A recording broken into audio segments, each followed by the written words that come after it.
بات چل رہی تھی کہ صحابہ کرام رضوان اللہ علیہم اجمعین وقتاً فوقتاً رفتہ رفتہ اسلام میں آنے لگے، اسلام کا بول بالا ہونے لگا۔ چند صحابہ کرام رضوان اللہ علیہم اجمعین کی ابتدائی قربانی ہے جو ہم ہمیشہ سنتے آئے ہیں، ان میں سے سب سے پہلا نام امام المؤذنین حضرت سیدنا بلال حبشی رضی اللہ عنہ، تو جن کے بارے میں آتا ہے کہ آپ غلام تھے، امیہ بن خلف کے غلام تھے۔ امیہ بن خلف، ابی بن خلف دونوں بھائی تھے،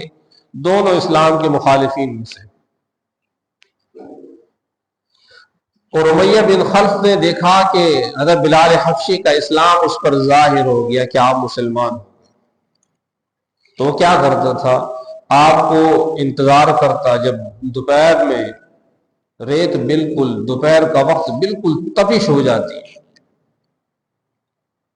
مکہ میں ریت تو ہے نہیں، ویسے ریت کا نام لے جاتا ہے، تپتے ہوئے پتھروں پر جو پہاڑی پتھر ہوتے ان پر آپ کو لٹایا جاتا تھا اور اوپر ایک پتھر رکھ دی جاتی تھی، یا وہاں پر جو ریت ان کے اپنے استعمال کے لیے ہوتی تھی، جو ان کی نرم جگہ ہوتی تھی، وہاں پر آپ کو لٹایا جاتا تھا اور اوپر چٹان رکھی جاتی تھی، یا کوئی بدبخت اپنا پاؤں رکھ کے ان کے سینے پر کھڑا ہو جاتا تھا، اور وہ تپش جتنی زوردار تپش ہوتی تھی، آپ کی کمر پوری اس کے اندر جھلس چکی تھی، اس کے باوجود آپ کی زبان سے احد احد کے علاوہ کوئی الفاظ نہیں نکلتا۔ امیہ بن خلف کہتا تھا یا تو ایسا کر ایمان سے پھر جا، یا تو اسی حال میں مر جا، اگر تو بچانا چاہتا ہے اپنے آپ کو تو ایمان سے پلٹ جا اور محمد صلی اللہ علیہ وسلم کا انکار کر دے، ورنہ تو اسی حال میں تڑپ کے مر جائے گا، تجھے کوئی نہیں بچا۔ انہوں نے کبھی بھی کہا کہ میری جان کے ٹکڑے ہو جائیں گے، میں زبان سے کبھی ان کا انکار نہیں کروں گا۔ یہ ایمان کی بہت اعلیٰ سطح تھی، اور یہی ہے والسابقون الاولون من المہاجرین والانصار والذین اتبعوهم باحسان رضی اللہ عنہم ورضوا عنہ، ان کے لیے اللہ نے وعدے کیے جنت کے، اعد لهم جنات تجری تحتها الانہار خالد، اللہ کے وعدے ہیں۔ اور اس کے بعد مزید نہیں کام بنا تو ان کے گلے میں کے اندر ایک سلاخ ڈالی اور ان کو چند نوجوانوں کے ہاتھوں میں پکڑا دیا جو آپ کو گلیوں میں گھسیٹتے پھرتے تھے۔ یہ حالات آپ کے ساتھ مسلسل رہے۔ حضرت سیدنا صدیق اکبر رضی اللہ عنہ، اللہ رب العزت نے آپ چونکہ بڑے تاجر تھے، اللہ نے مالی وسعت بڑی دی تھی، تو اسلام کے بارے اسلام پر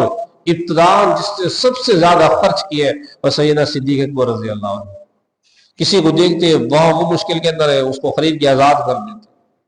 امیہ کے پاس گئے، امیہ زمانے جاہلیت میں سیدنا صدیق اکبر کا دوست تھا، اس کو کہا کہ حضرت بلال حبشی کا سودا کر لیں خریدنے کے لیے۔ دو روایات ہیں، ایک روایت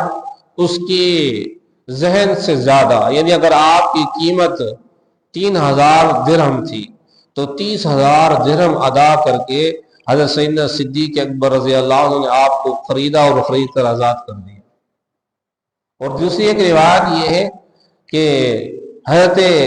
سیدنا صدیق اکبر رضی اللہ عنہ امیہ کے پاس گئے، جا کر اس سے کہا کہ دیکھو میرے پاس ایک غلام ہے جو ہے تمہارے مذہب پر کئی گنا زیادہ طاقتور اور جری ہے، تمہارے مذہب کا ماننے والا ہے، لہذا تم ایسا کرو اس کو لے لو، حضرت بلال کو میرے حوالے کر دو۔ وہ اس پر راضی ہو گیا، حضرت بلال کو ان کے حوالے کیا اور انہوں نے حضرت بلال رضی اللہ عنہ کو لے کر آزاد کر دیا۔ حضرت بلال رضی اللہ عنہ آزاد ہوئے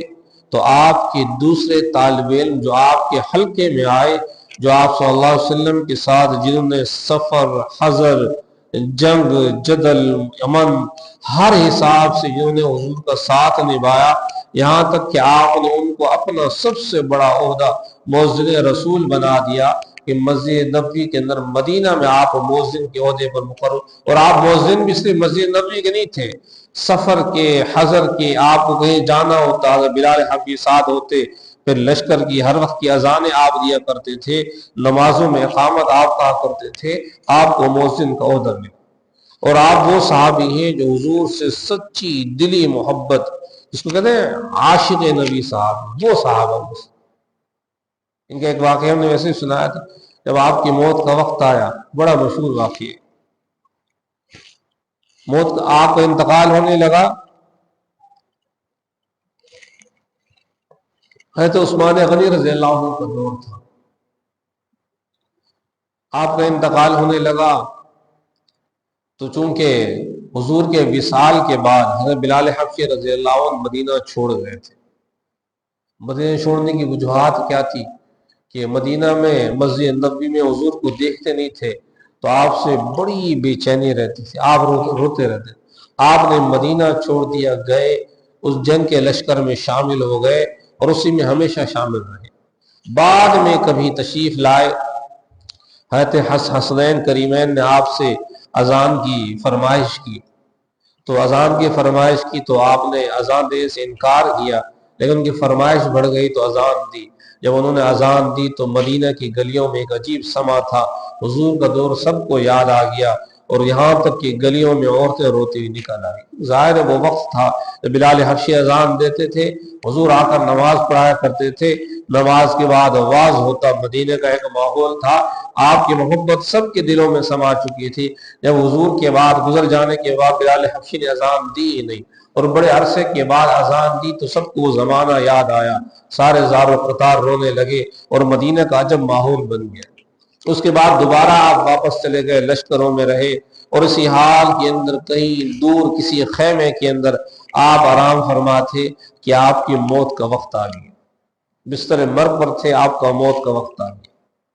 آپ کی بیوی آپ کے سرانے بیٹھی ہیں، بچیاں بیٹھی ہیں، بیوی رو رہی ہے کہ واہ صفا، آپ کی جانے کے بعد تو ہمیں بڑا نقصان، ہماری کون دیکھ بھال کرے گا، ہمیں کون پوچھے گا، ہم پر کیا گزرے گی۔ اور اس پر جو ہے نا انہوں نے اپنے افسوس کا اظہار کیا، اور بلال حبشی رضی اللہ عنہ کی زبان پر، ان کے چہرے پر خوشی کے آثار ہیں، اور زبان پر الفاظ تھے، واہ مرحبا غدن نلقى الاحبا محمد و صحبہ، واہ کیا شان ہے، کل تو جا کر ہم اپنے محبوب سے ملیں گے، محمد اور ان کے اصحاب سے ملیں گی، دوبارہ وہی محفل لگے گی، دوبارہ حضور کے دربار میں جا کر بیٹھیں گے، واہ مرحبا، حضور سے ملنے کا وقت آ گیا، حضور اور اس کے اصحاب سے ملنے کا وقت آ گیا۔ آپ مرتے ہوئے خوشی کا اظہار کر رہے تھے کہ میں نے جا کے حضور سے ملنا ہے، آپ کے دوبارہ دربار سجے گی۔ تو یہ محبت کرنے والے آپ کو ایسے عشاق صحابہ ملے، یہ انہیں سب کچھ حضور کے قدموں پر قربان کیا، اور موت کے وقت بھی خوش ہیں کہ ہم جا کر حضور سے ملنے والے ہیں۔ اللہ ایسی محبت ہمیں بھی دیتے، یہ تو ایمان کا سب سے اعلیٰ درجہ ہے۔ جب بھی اللہ نے فرمایا آمینو، ایمان لے آؤ جیسا کہ اس سے پہلے صحابہ ایمان لے آئے، ویسے ایمان لاؤ، ویسے ایمان لانے شرط ہے۔ اللہ نے مثال دی، تشبیہ کسی کو ایسے نہیں دی جاتی، ان جیسا ایمان لاؤ۔ ان کا ایمان کیسا تھا، جتنا اعلیٰ ان کا ایمان تھا ویسا اعلیٰ تم ایمان لے آؤ، پتہ چل جائے، کامیاب ہو جاؤ گے۔ کامیابی کے معیار یہی۔ تو بلال حبشی رضی اللہ عنہ ایک دوسرے صحابی ہے، بلکہ پورا ایک خانوادہ ہے، حضرت یاسر تھے، ان کے بیٹے عمار بن یاسر، ان کی والدہ حضرت سمیہ، یہ تین لوگ تھے، اور یہ تینوں باہر سے آئے تھے۔ حضرت یاسر کے ساتھ دو بھائی اور تھے جو شام کے کسی علاقے سے مکہ آئے تھے اپنے ایک گمشدہ بھائی کی تلاش میں۔ بھائی ان کو وہاں ملا نہیں، دو ان کی جو دیگر بھائی تھے وہ واپس چلے گئے، حضرت یاسر یہاں رک گئے، اور یہاں رک کر کسی ایک شخص کے حلیف بن گئے، جیسے آج بھی ہوتے ہیں نا عربوں کے ہاں کہ وہاں رہائش، اب تو خیر معاملہ ہلکا ہو گیا، ورنہ وہاں رہائش یا کام کاج کرنے کے لیے آپ کو کسی کفیل کا ماتحت بننا پڑتا تھا، اب تو معاملات کچھ اور ہو گئے۔ تو اس زمانے میں بھی آپ کسی علاقے میں اپنا حلقہ مضبوط یا اپنی رہائش، یا وہاں پر آپ کی رہائش تبھی مضبوط ہوتی تھی جب آپ کسی ایک کے حلیف بنتے تھے۔